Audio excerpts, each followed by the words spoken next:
Hello, everyone. Welcome to another week's episode of Reconnecting the Dots, brought to you by Abdurrahman. Once again, I want to empower and help you to become the best version of yourself through this podcast, and I hope it benefits you. So, take a listen to this week's episode and let me know what you think.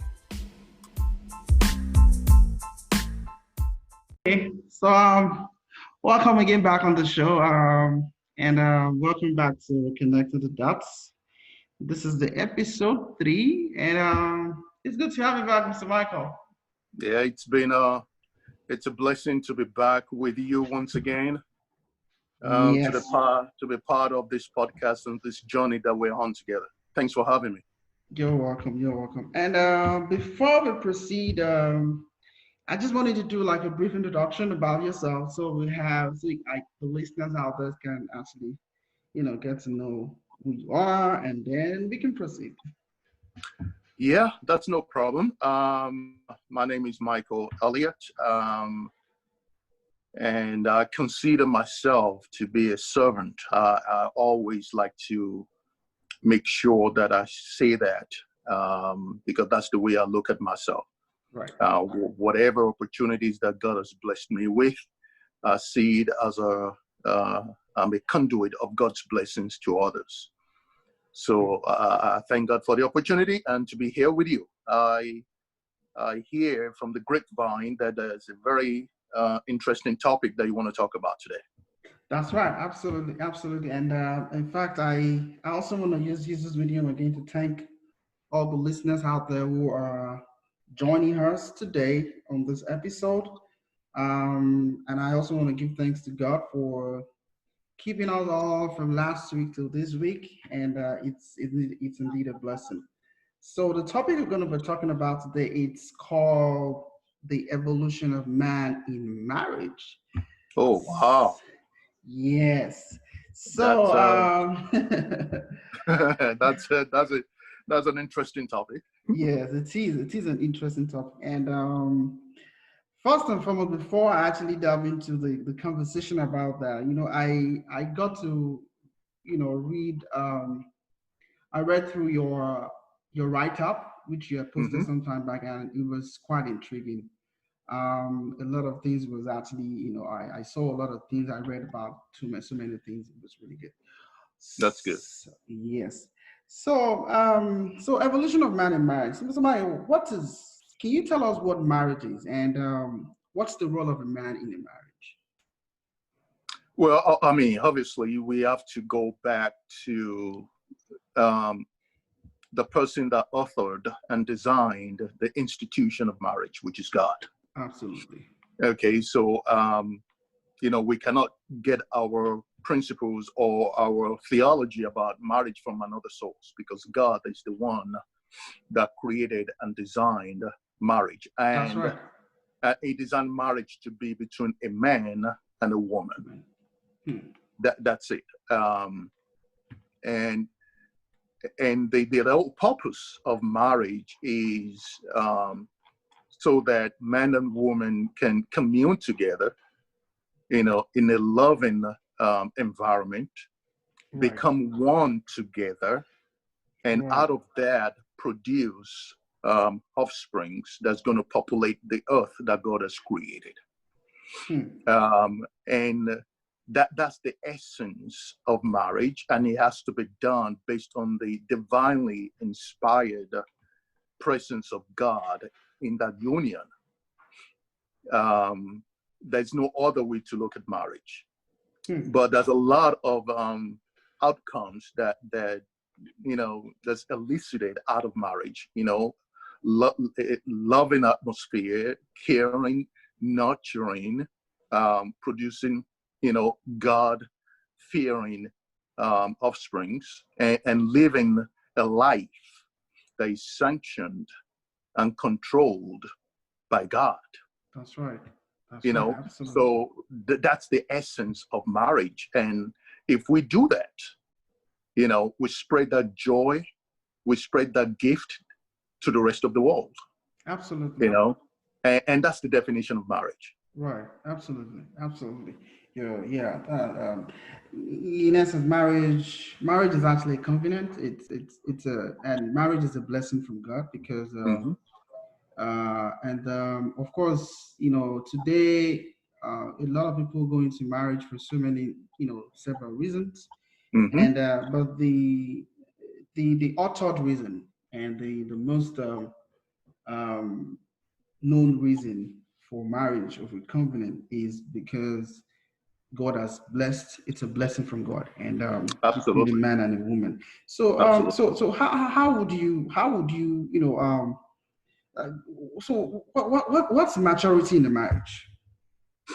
Well, it comes from both sides. One of the things that I've understood, because we're talking about the evolution of man Of man, in a exactly. in a marriage, Yes. it's important that we understand. Let me share with you and be transparent once again with your audience Right. what changed my life when it comes to marriage. I was not prepared for marriage. Hmm.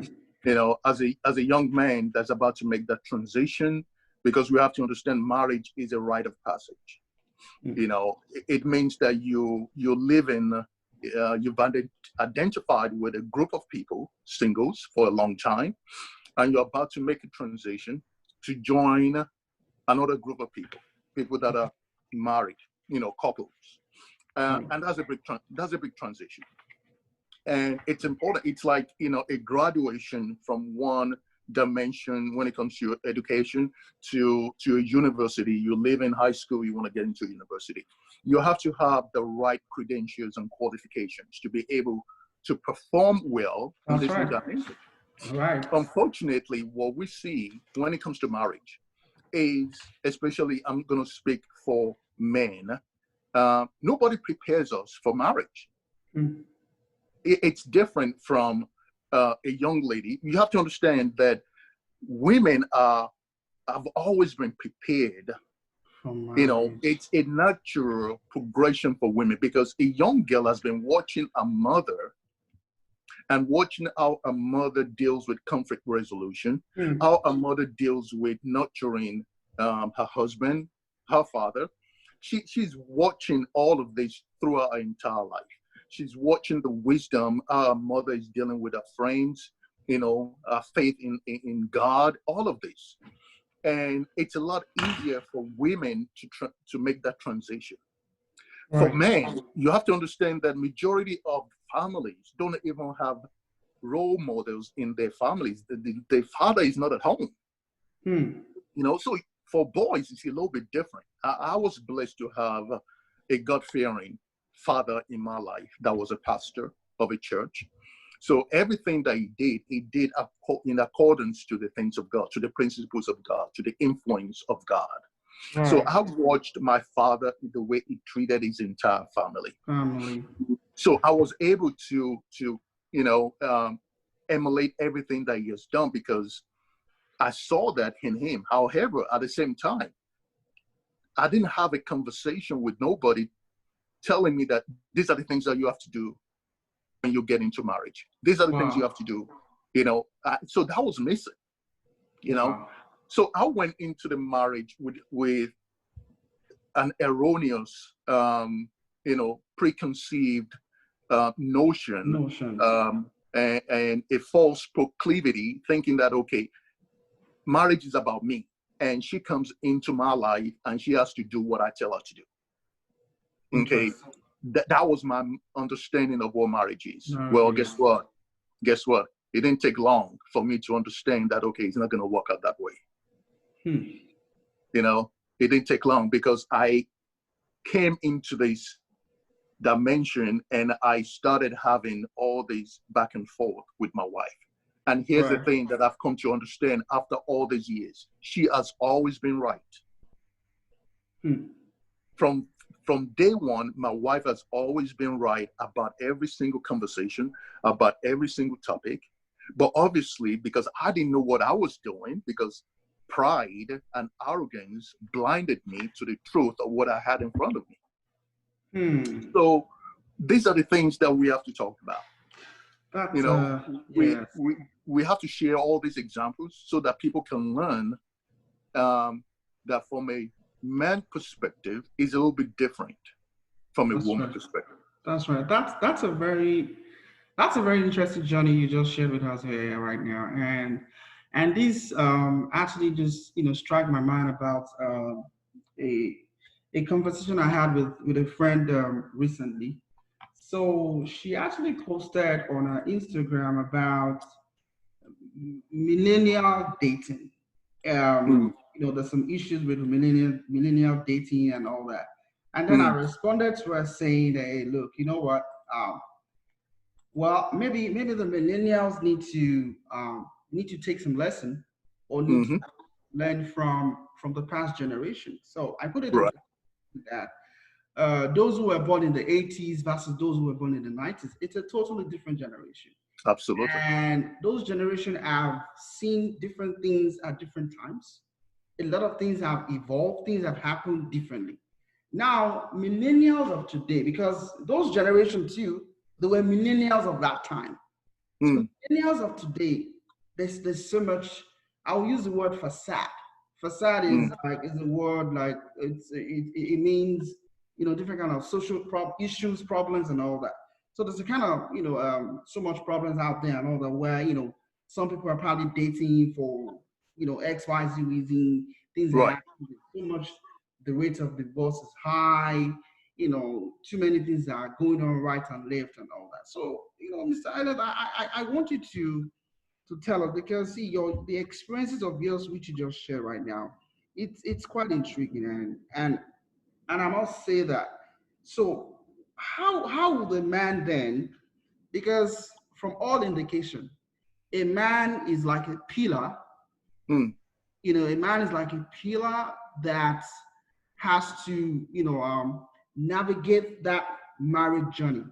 hmm. But a man who has to navigate, that journey in a marriage has to have probably gone through some transition into being not just a man, but of Mm, course a husband, right? hmm. So Yeah. now, how does a man shows maturity in a marriage? Well, like any other thing else in our lives, education is very important.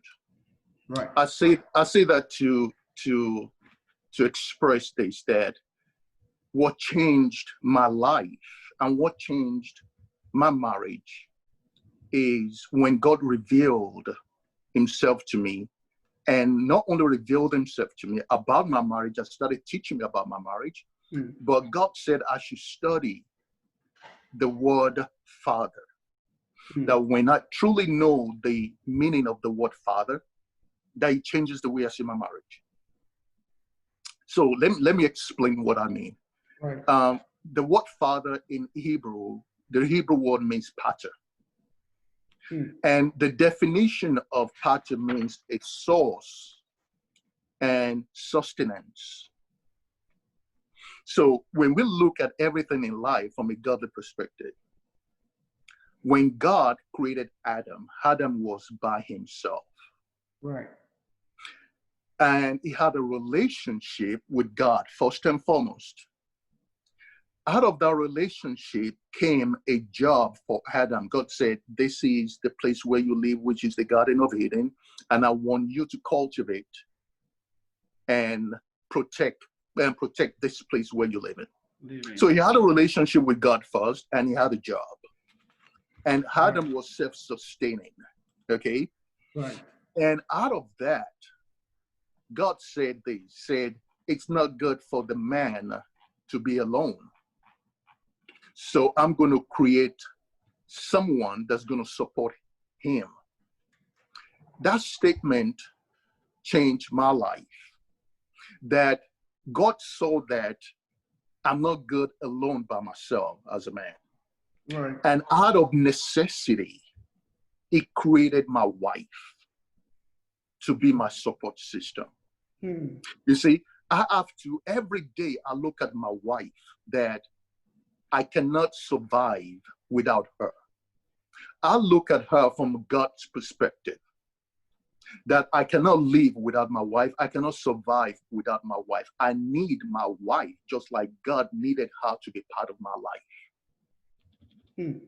And when we start to process everything from a godly, divinely inspired perspective, we see the truth of everything that's going on in our lives. Here's one thing that God revealed to me. God told me that as a man, we are givers. Men are givers. Women are receivers. And not only receivers, they're multipliers. Right. Okay? So what am I trying to tell you? Men carry seeds. We carry the seed. And we give the woman the seed that we carry around. A woman will receive that seed and then will multiply that seed and present something greater than what you gave to her. For example, if I give a woman a sperm, she will receive the sperm, multiply it, and give me a baby. If I give a woman money for groceries, she will take the money, get groceries, multiply it, and give me a meal. If I give a woman a house, she will take the house, multiply it, and give me a home. Home. Interesting. So the bottom line is this: it's important that we understand in a marriage that if a man does not like what he is receiving, change what you're giving. Because whatever you give your spouse, a woman, because that's the way they were made. That's the way God created them. They're very industrious. A woman will always, you'll give a woman $5, she can make $100 out of it. Because that's the way they were created. That's part of the things that he do for us as men, to support us as men.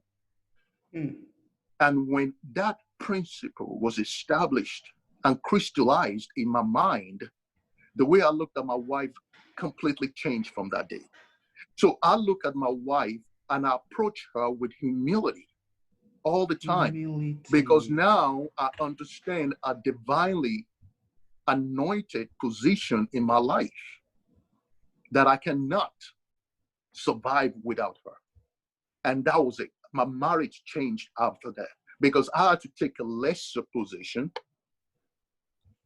and let her have her way in a divinely anointed position that God created her for. Interesting. So, I noted, a couple of things of what you just, said now. I noted humility, I noted support, and I also hear, transition process for a man, to, being in that position of that husband to, make that marriage, happen. So what do you then talk about, for instance, those who perhaps gave it their all, but at the end of the day, it did not happen. So what I'm just trying to say is, we know a lot of people, and even some people we don't even know. Some individuals are out there, perhaps they're going through some kind of difficulties in their marriage or in their relationship. What would you say to this, demography of people going through, some type of things and all that? Now, that is one part of it. The second part of it would be that how then does a man become a husband in a marriage? Okay, let me take the second question first and foremost. It's important that we understand that God is so intelligent. God created time, and He doesn't live inside time, but He created time for human beings. And God divided time into seasons. Okay, and that's the key word. So there are 5 stages to the experiment of manhood. We come as a seed. We're always a seed first and foremost. Okay, like a man and a woman, we always come. We're a seed, and there's a season for that. After that season ends, you come into life as a son. Okay, there's a season for that as well, to be a son. You see the natural progression? Yes, I see that. Yes. After a son, you're meant to, graduate from being a son into being a man. There's a season for being a man. After man, you graduate into a season of being a husband. Mm. And after being a husband, graduate into a season of being a father. Wow. And then you can pile on the grandfather and the great grandfather if you want to do that. But that's the natural progression for every single man. Man. Okay. In light of what we're talking about, the evolution of man in a marriage, here's where the disconnect and the problem starts. Okay. Okay. You'll find out that there's so many people. One of the things that you hear women say all the time, that men are dogs. I mean, I'm sure you've heard that catchphrase. Yes, Men I are have. dogs. I have. And the reason why women say that is this, because most men, a majority of men that are having problems in their lives when it comes to their wives or their family, they don't want to leave that season of being a man into a husband. Hmm. So you have a 40-year-old man still running into the clubs looking for, somebody to just, mess around with. Hook up with and mess around. Right? Hook up. Why? Because they don't want to take the responsibility of being a husband. Because as a father, if you think of that word father, everything that comes out of you, you are the source of it, and you have to sustain it. The role of a father is that you are the source of this wife that God brought out of you, and you are the source of the children that came out of you. Okay. And you have to sustain them. You have to care for them. You have to protect. You have to produce. You have to nurture and cultivate. So men don't want to take on that responsibility. So they don't want to leave the season of being a man. Although they're doing the things that, a husband does, like, being with a woman and all of that. But here's the thing. It's actually deplorable and reprehensible for a man to find himself in a situation whereby they don't have a job, they're staying home while their wives or their women are going to work. Right. They miss completely the calling that God has placed on their life. The first thing that God said to Adam is that you have to work.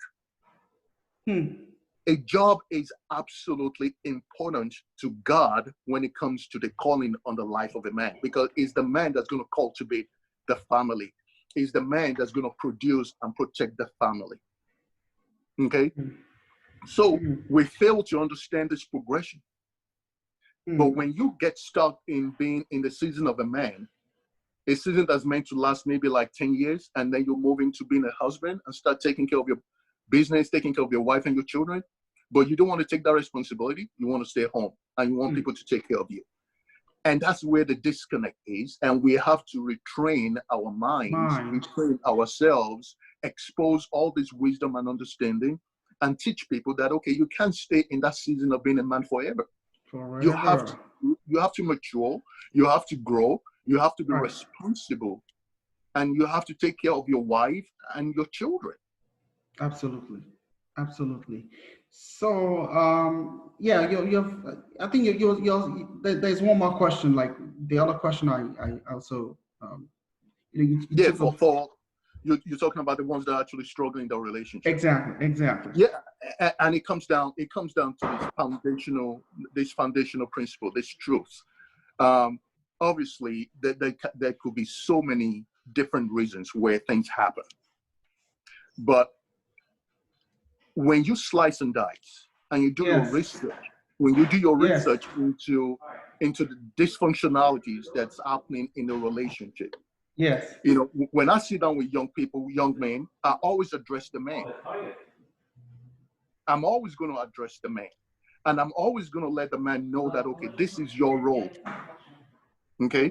Because if you operate and function well in your role from a divinely inspired perspective, everything is going to work out in your relationship. That's right. When you put God first in everything that you do, and you embrace the principles of God into your life, everything is going to work out for you. Absolutely. When you approach your wife with humility and put your wife first ahead of you, which is very difficult for most men to do, because most men approach everything in our lives with what? With arrogance, that we know better than everybody else. I'm the man of the house. I'll tell you what to do. No, no, no, no, no, no. That's not the way to go. Just because you humble yourself in the presence of your wife doesn't make you weak. As a matter of fact, it makes you stronger. Because you have to understand that God and your wife, they are a tandem that's working for the benefit of the man. Of the man. Wow. That's why God created the woman, so that God and the woman work together so that you can become the man that God has created you to be. Created you to be. Wow. So you know, oh, this is very, very interesting. So I kind of noted something on the last publication you actually did on your blog. You said when a man gets married, he never sees himself as a husband. He continues to see himself as a man. Hence, why some men address their spouse as woman. That's why a woman, instead of that's my wife, there is a big difference. The good news for a woman is that in that man lies a docile husband waiting to emerge. Right. So I wanted to explain on that. Then also my follow-up question on that will be that how then does a man get the necessary support system to transition from being a man to being a husband? Well, here's the thing. You know, one of the things that I shared with you at the beginning of this podcast was nobody trained me for marriage. So I was a man before I got married, and my mindset as a man is, okay, I'm going into this marriage. I'm in love with this woman, but, you know, she has to do the things I'm going to tell her to do because it's my world. I'm the man of the house. I'm making more money than she's making, right? And, you know, she's coming into my house. All of these things that is my mind. You understand? Yeah. But this is where I appeal to the women that are listening to this podcast, that are married or struggling in their marriage.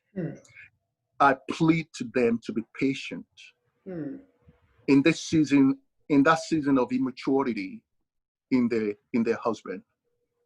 Why? Because in that man lies a very docile husband. Because every man needs that time of maturity where that husband is going to show up one day. Right. It might take 10 years. It might take 2 years. But as a husband, in that man, yeah, I understand he's still dealing in that wilderness of arrogance and pride, thinking that, okay, it's all about him and this woman has to be in my life to take care of me. But something that's a husband that lies inside that man. It's a principle of God when it comes to the acorn and the oak tree. Absolutely. The oak tree. Yes. There's an oak tree in that acorn seed. Okay? And after a while, that oak tree appears because the seed has been put in the right place. So I plead to all the women that are listening that, okay, there's a docile husband that's going to come out one day. I know you're struggling now with this man. I know that, you know, the things that he's doing doesn't make any sense to you. But if you continue to be patient, one day that husband is going to show up. Absolutely. And then to answer your second question, that how do men get the supportive, you know, the supportive system or you know, environment where they can actually understand that it's a good example is what we're doing. It's all about transparency. You know, I got to a place in my life and I said to myself, I said, listen, God has blessed me to have all these young men around me that are just starting their lives. They're 20-year-old, 22, 25. They're already, you know, meeting women and doing the things that, okay, 20-year-old would do. And when they come into my presence and asking me questions, I was like, God, you give me a voice to actually teach them the right way, you know, to proceed in their lives. Using my examples, being transparent and share my struggles and my life lessons and my failures so that they don't have to make the same mistakes anymore. You know, and that's why I'm so interested and excited to be part of this podcast and to have this conversation with you. Absolutely. You know, Thank you so because you much. never know how many people that's going to need this kind of information. That's You know, right. That's right. and the key thing is this: just because you humble yourself in the presence of your wife doesn't make you weak. Hmm. As a matter of fact, it's the complete opposite. It makes you stronger. Stronger. Because a woman understands that, okay, she is operating, a wife understands, they've always understood this, that they're operating in that anointing that God has created them for. Absolutely. That's why women love so hard. They love their husbands so hard because they know that this is what God created them for. They're operating in their calling. That's right. That's right. So, so this brings me back to almost the completion of this conversation. What advice do you have for the young man, who is already thinking or having the intention to settle down, to get married, and to start his own family? And what advice do you have for that young lady or that um, lady in our 30s who is also thanking God or looking up to God to, find a spouse or to find a husband. It is all encompassing. What advice do you have for this category of individuals out there, who are, at the end of the day, they're trying to settle down and to have their own family? Right. I mean, it all comes down, it's a universal question, and it only has one universal answer. Hmm. Okay. It's the definition of truth. Where do you get your truth from? What principles are you using to govern your life? All right. There was a time in my life that the principles that was governing my life was completely erroneous. It was when God intervened in my life that I started operating in a different light. Right. So I went back asking God that, okay, show me the truth about this situation. Right. Don't listen to any man. You can walk into any bookstores, you see from a secular perspective, somebody has written about 10 things you have to do, to have a successful marriage. Right. I mean, I don't believe in that. If it works for you, that's fine. I don't believe in that. I believe in one truth, that the same thing that God said in Genesis chapter 1. Adam had a relationship with God. That's the basis of everything in your life. Mm. When you have a relationship with your God will guide you. What God would deposit the truth, whatever situation you come across. Absolutely. Marriage, looking for work, how to name your son, what name you want to give your son, what school they have to go to, what stocks that you want to put money, anything. When you seek the guidance and the truth from your God, God is going to reveal it to you what you're supposed to do. Right. You don't need Michael Elliott to tell you that. You don't need Abdul to tell you that. You have your God, and that's the key thing. It starts with relationship with your God. Interesting. That's the key word. That's the key word. That's the key word. And I pray and hope that everybody understands that it starts with relation. Yeah, I mean, don't get me wrong. You can have some God-fearing men around you that's going to share wisdom and guide you in the right path. Right. And that's key. Iron sharpens iron. God encourages that. All right. But the most important thing is that you have to hear your revelation from God, because you have a relationship with your God. Mm. And, when you have God in your life and you have strong men around you, whatever the situation is, you bring it up, they talk to you about it, they pray with you on it, and you receive wisdom from them. You can't go wrong. Everything's going to work out fine in your life. Absolutely. Absolutely. So viewers out there, listeners out there, both male and female, God first. God first in everything and anything we do. Be it marriage, relationship, anything at all we need to do or we want to do in our life. We have to put God first, because the relationship is very important. It's very interesting. And once you have that established, I think the rest is actually going to be easy. Absolutely. Thank you so much, Mr. Michael. I'm really glad and happy, you took out your time to come back on the show to explain about the maturity of a man in marriage, the evolution of a man, how a man has evolved, and the different kind of roles and all that they have to do to being a man, from a man to a husband. that will sustain a marriage. And thank you, viewers, for listening to us. Please continue to listen to our podcast. It's always uploaded every weekly on Fridays. And again, thank you so much, Mr. Market, for coming on the Thank show. I you. really do Thank appreciate you. your time. Thank you, Mr. Abdul. Thank you so much for the opportunity. Thank you for your leadership and your guidance. Thank you for being the facilitator of this podcast. Let's continue to just use this platform to pray that it will be a blessing to a lot of people. Thanks for having me. You're welcome. Thank you so much. All right. You have a You're good day. Bye. You too. Bye.